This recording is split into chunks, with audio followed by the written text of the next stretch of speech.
Mina, thanks for Thank you for joining having us. me.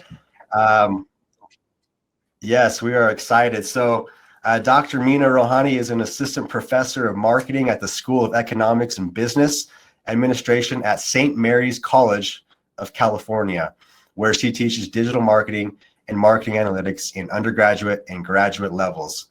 She completed her PhD and postdoctoral fellowship at HEC Montreal, and her research is revolving around service marketing, online consumer behaviors.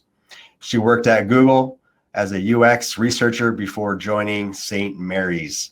So lots of fun experiences here, and we're excited for Mina to take it over. Thank you so Time's much yours for for Mina. having Thank you. me. Hello, everyone. A good time, everyone. I see that many of you are coming from or connecting from all around the world. So good time, everyone. And I'm very glad to have you all here in this session, and I hope you enjoy this talk. Today I want to talk about how to design and implement Mimic Pro, or specifically Stuken's digital marketing.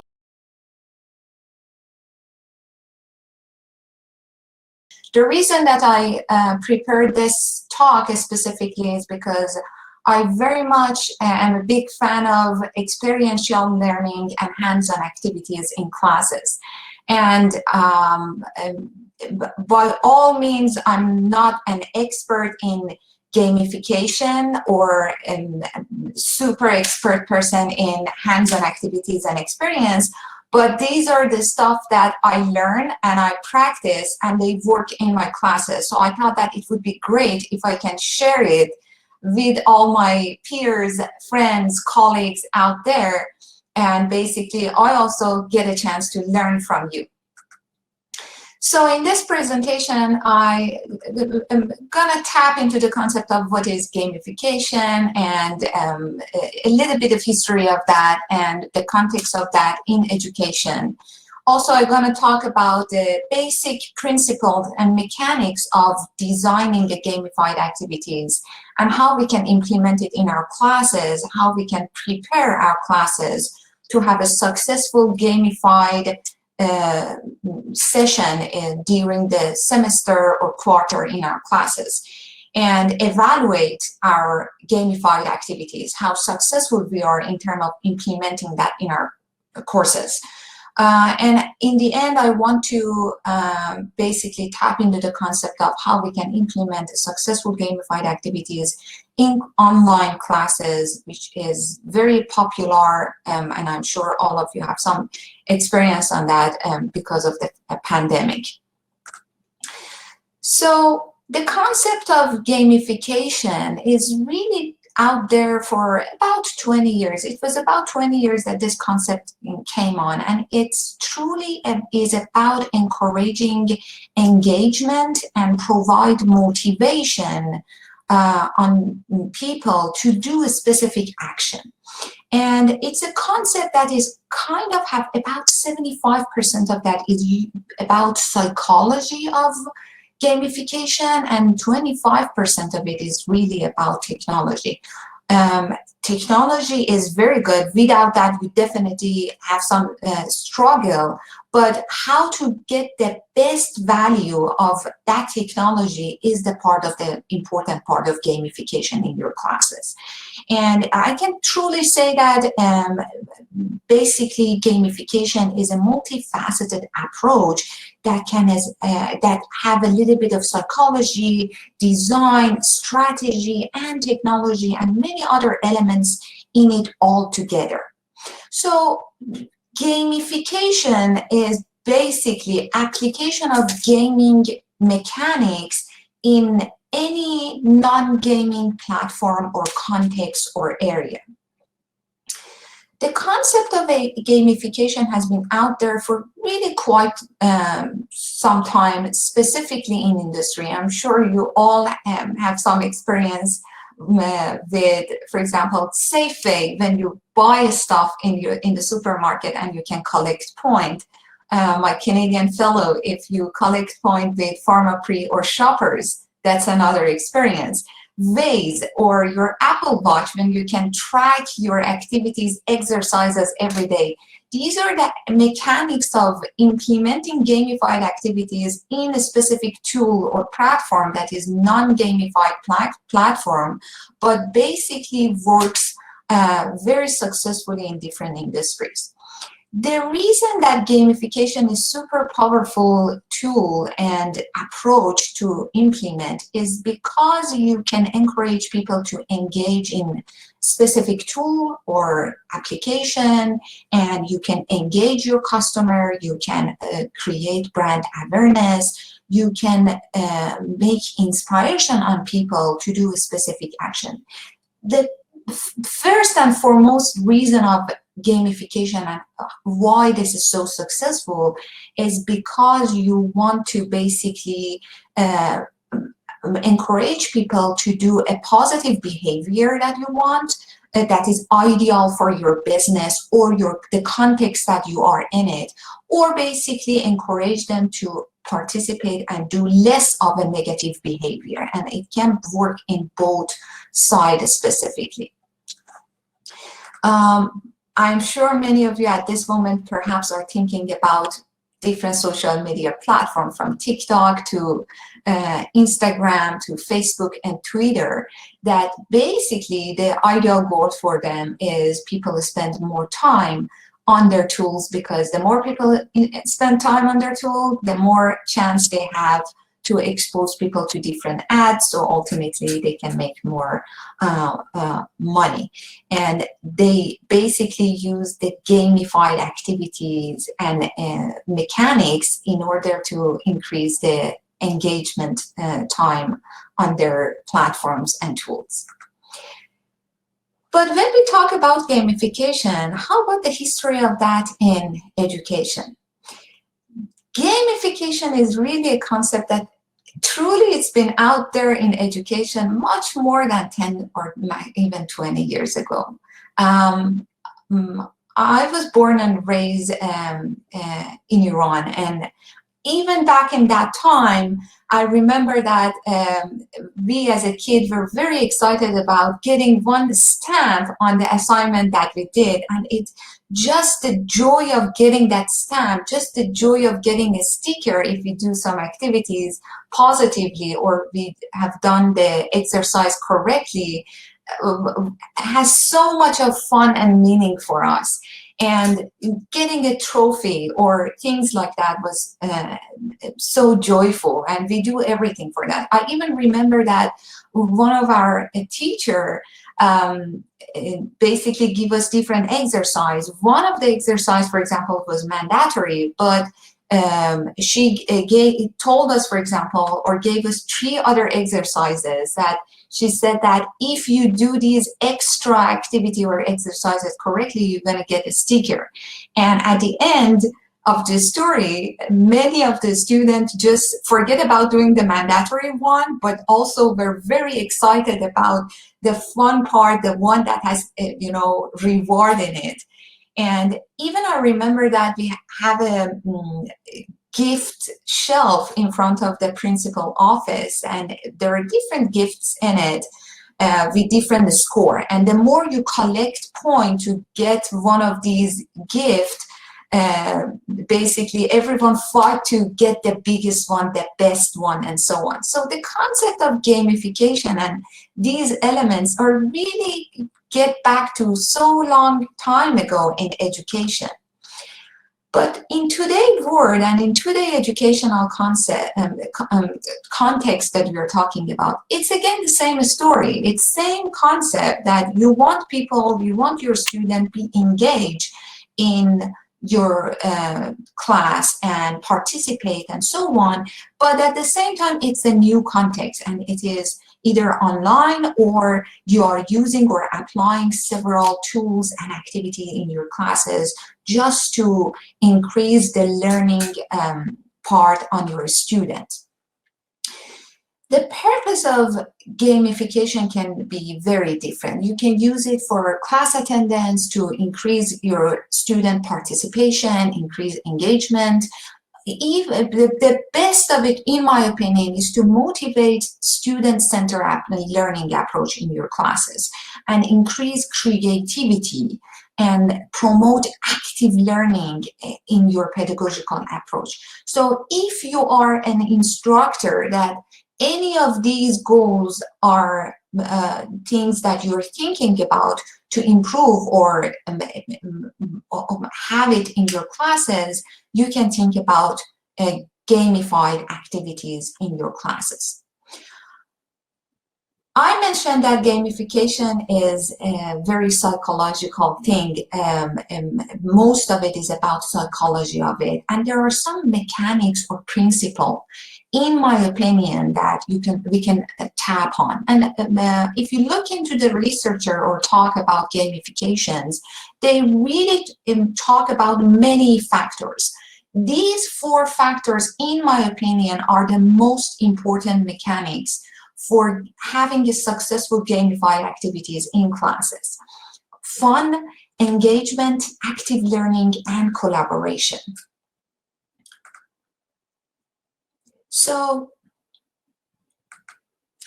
let's little by little talk about how we can design and implement a successful game in our classes. Specifically, many people come to me and ask me, how do you design it? How do you come up with these ideas? And exactly because of that, I'm going to talk about these fun elements.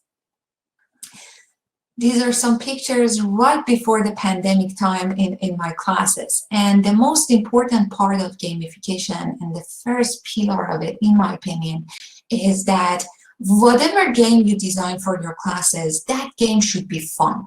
If you take out the fun elements out of any tool, Mimic Pro or any other activities or platform that are using in your gamified approach, you will not have a successful gamified activity, and you will not get the best result as you want.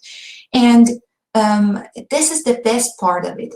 I'm sure you all are aware of it, that research even showed that when you are, as a person, enjoy doing some activity, your brain basically is enjoying and having more of dopamine in it.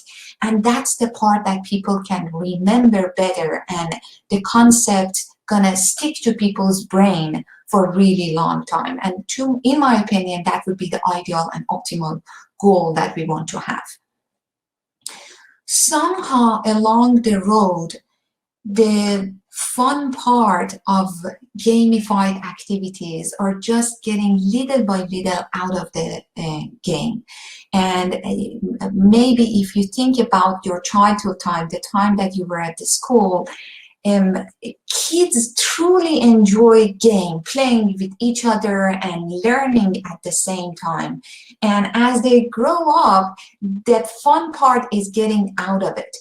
The reason that this happens specifically in higher education is that many instructors really think that they cannot manage the fun part of it, because they think that if kids or students have fun in the classes and they get excited by enjoying the activity, they cannot control the class, and they think that the students will not take games seriously. But believe me, it's not. Having fun and enjoying some activity has nothing to do with taking the game seriously or taking the concept seriously. And the beauty of having a successful gamified activity in your classes is, don't worry about less seriousness of your class, or you may lose control of your classes, because it is a serious thing. It is that serious that even Lego provide a product line of their active learning and products that called serious play, because people they take it very seriously.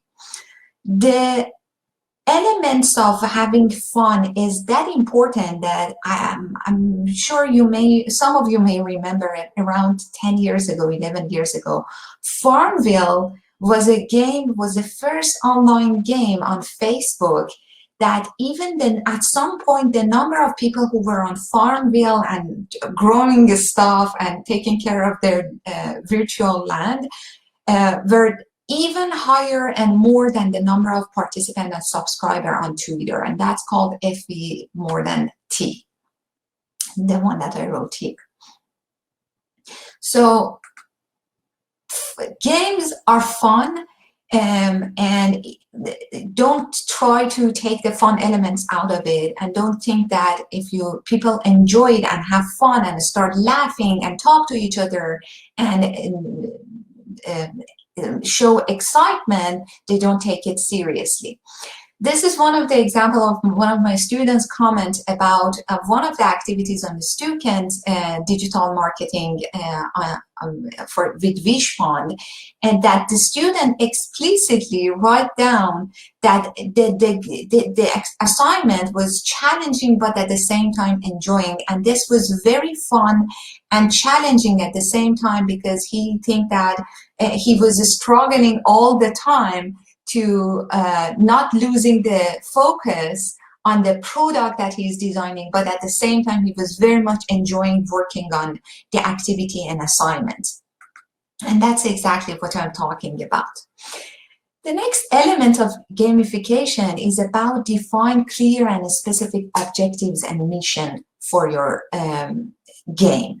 It should be, I am sure those of you who teach and are instructor, you very much spend time in terms of the CLO or learning outcome of your class, the mission of your course, and alignment of that with the goal that you want to achieve in your classes. And this is very serious. But at the same time, when you're thinking about applied learning, you need to be even more meticulous about defining super clear and specified game objective and mission for your classes.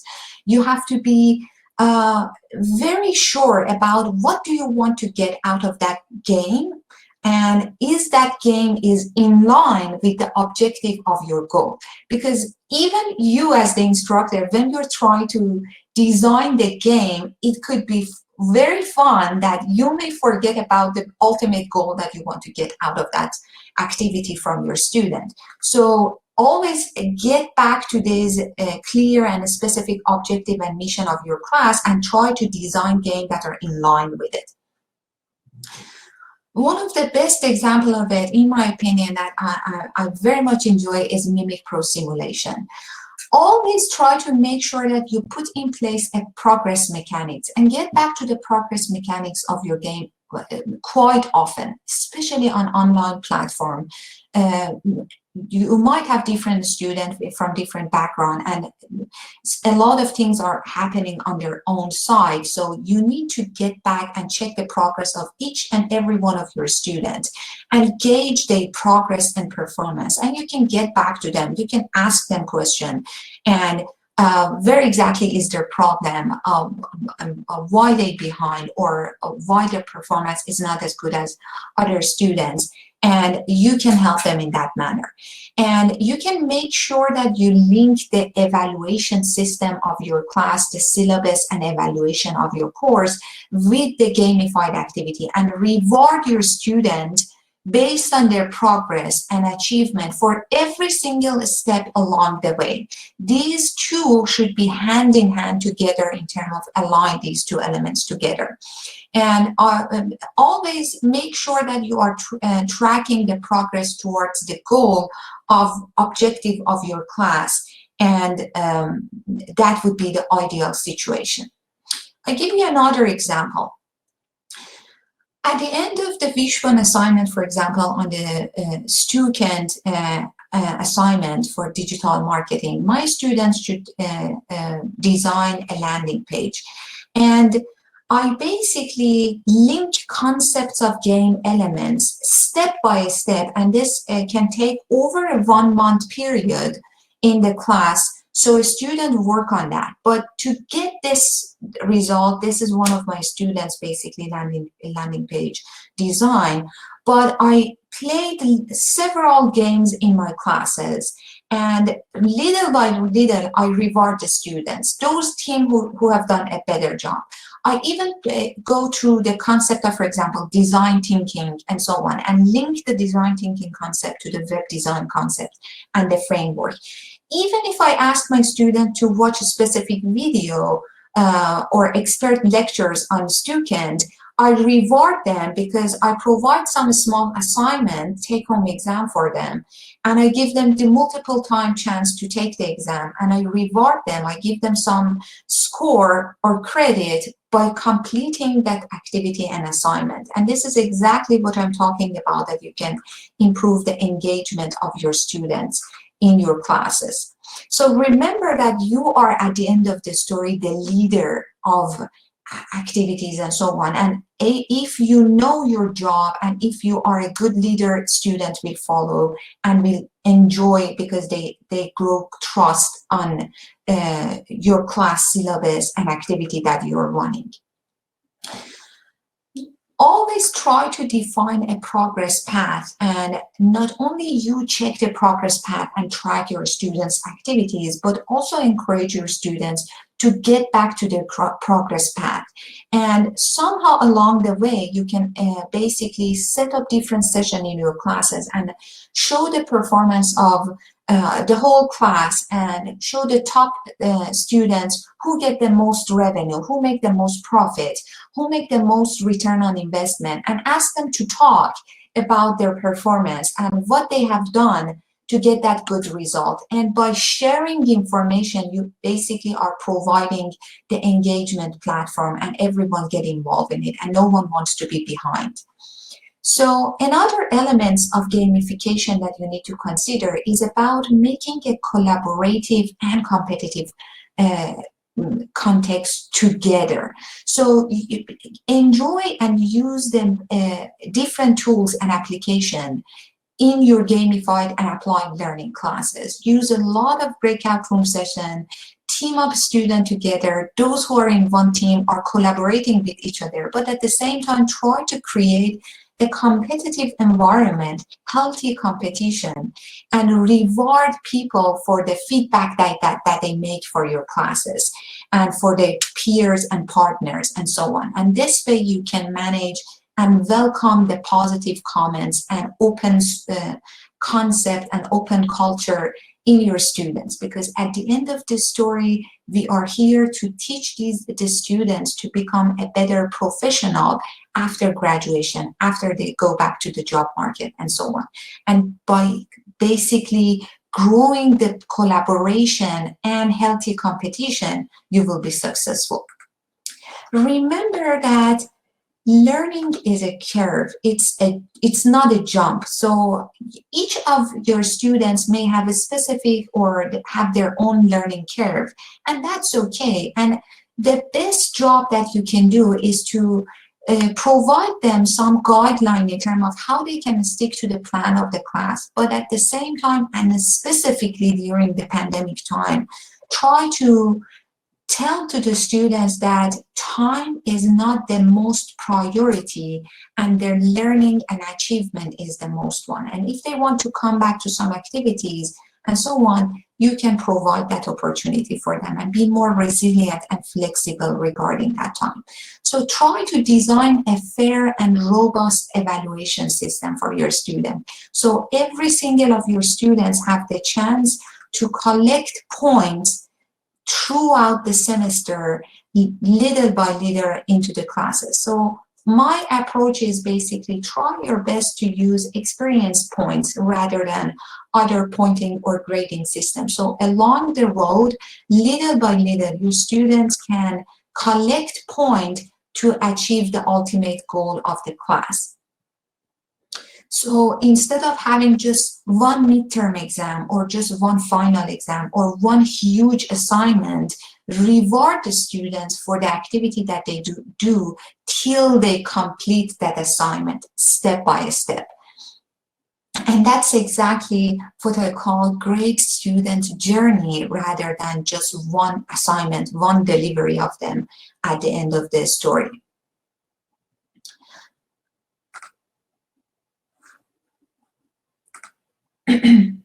So I put some of the students' comments regarding how it started working and how it can click, because my approach was, I keep telling them that I'm there to train them to be a good professional in after their graduation, and I provide lots of chances and give them lots of tips and tricks about how to prepare for the job market and so on.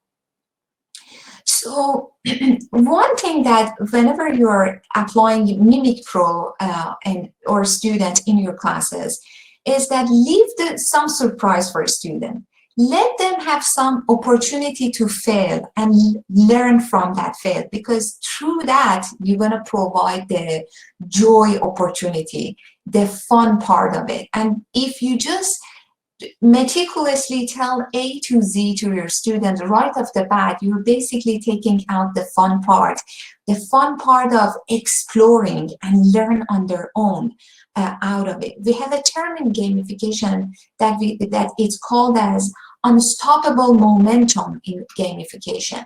So basically, it's about you have 5 seconds to attract people's attention and student attention, and enjoy that to the fullest and use techniques to increase that momentum and have the students engage in your classes. And there are lots of tools that you can use even in online setup.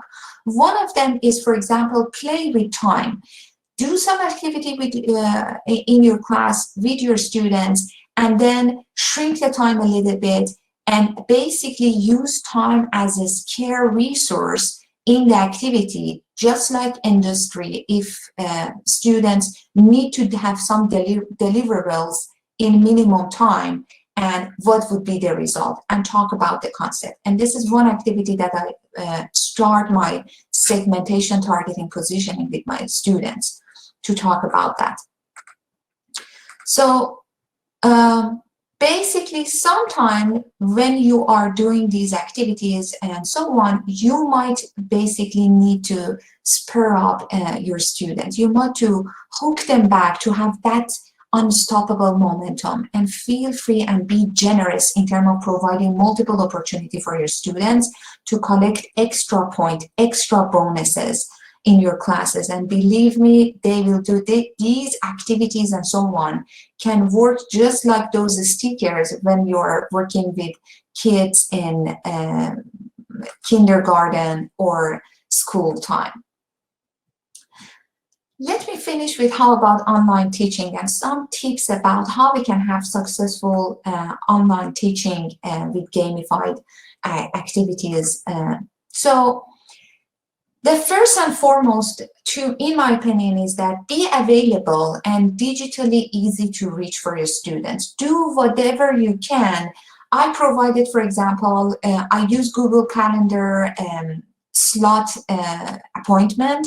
So every students of mine have the chance to get or pop on a one-on-one so easily. I even put the link of the reservation time for a one-on-one in my Moodle or LMS platform. So it's just, my students are just one click away from booking an appointment and visiting and enjoy the one-on-one or office hours.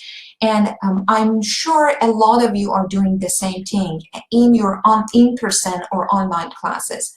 But providing a personalized experience or giving that personalized experience to each and every one of your students, that's the goal, that you can have a successful gamified activity. Those students who feel a little bit left behind, they can come back and reach back to you and ask their questions. And the next element is, again, design super organized and clear courses, and think about the ultimate goal of your class, the objective of your course, the outcome of your course, and every single game activity that you're doing should be in line with that. And again, next step, think about providing and put yourself in the shoes of your student, provide a smooth journey for students and walk them through those journeys. And feel free to use any tool that you think can be helpful. And of course, Stu can play a significant role in providing a huge successful journey in my classes. I use a lot of activities from SEMrush to Wishpond to Mimic Pro in my gamified activities, along with other tools such as G Suite or Zoom or Breakout Room or Poll or gaming from Lego to playing cards and so on in my classes. Talk about students' accomplishment and what they do in the classes. And as you can see, I provided, for example, over 6% of extra credit opportunity during my classes for my students with different activities that they implement and work in classes. And very much of the students are engaged and enjoy this opportunity. And basically, these are the hook them back techniques that you can enjoy to implement in your courses. Frequently check your students' logs and activities and just make sure that no one left behind. Contact them and ask them if they need any help. Where was their problem and so on. Next one is about think about the modular techniques in your teaching, in your classes, and every 10-15 minutes, think about one activity to hook them back. Implementing one game in every session, that's awesome. But if you have a chain of games that are little by little follow students through the course, that would have been awesome. And utilize any tools from Kahoot to G Suite to Students, that all will be very helpful in your classes. And at the end, again, try to grade your students' journey. And don't forget that it is virtual classes, but still the platform, but utilize basically, and it's yet so real for students. And these are real people with real situation, and every single of them have their own story and journey. And respect and try to understand those journeys and help them to achieve the ultimate goal. Thank you so much for the opportunity. I'm here to answer any question if you have.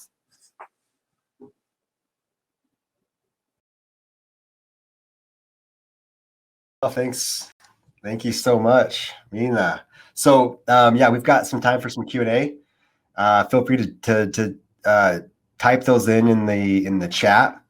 We've collected some throughout your presentation, and we'll ask those to you now. But if you have questions, just drop them in the chat, and we'll get to you. So one question I think that we can answer here, there's a question about elaborate on negative keywords. And generally speaking, with pay-per-click advertising, you have there's a process involved where you can eliminate certain keywords that you don't want to rank for. So let's say you have a product, you're selling baseball bats. You probably don't want to rank for free baseball bats if you are selling them. So you would use free, that would be your negative keyword. And so we recognize that as well. We have a question, a great question from Mary Beth McCabe. What is the #1 challenge in bringing this whole program package that you have to your university? What's been that #1 challenge that you can think of, Mina? I was lucky that my school was very supportive when I come up with the idea that I want to bring gamified activity in my classes. One thing that I need to work with my student is that every single student should pay to have access to the tool, and the class, no one can left behind if they are not able to pay for it. And sometimes along the way, you have to be careful about your students' budget, and sometimes you may need to support them or think about provide an opportunity for them to get some loan or apply for some grants or bourses or scholarship to be able to basically get that. Other than that, I was lucky. Great. There's a question, point out again how you divide the grading and extra credit. I think that we're going to send out the slide deck and the recordings, and so you can actually just have that on hand for you when we send that out to you later today.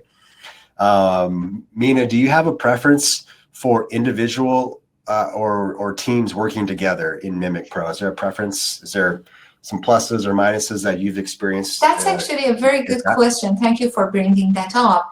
I personally apply Mimic Pro in individual activity in my classes, but along the way, after the first round of Mimic Pro, I look into the performance of the students and I pick the top 3 to 5 of the students and I launch a program that I got the idea of from the time that I was at Google, basically, and I call this program as Buddy Program. So those 5 people gonna be the buddy, and each buddy will be assigned to 5 partners. And during the semester, I provided some rules or policy that they need to reach out together in a team format, give each other tips, support each other, and so on, and have more personalized one-on-one in each team or individually with their buddy and partners in a format of a team to talk to each other and support each other, grow and get better achievement. And also during the semester, I provided at least 3 sessions that we spend about 1 hour and a half talking about the performance, the struggle students have, who gets the best performance, how that have been achieved, and so on. So there is a lot of open concept of sharing information and some sort of individual/team kind of communication in the class.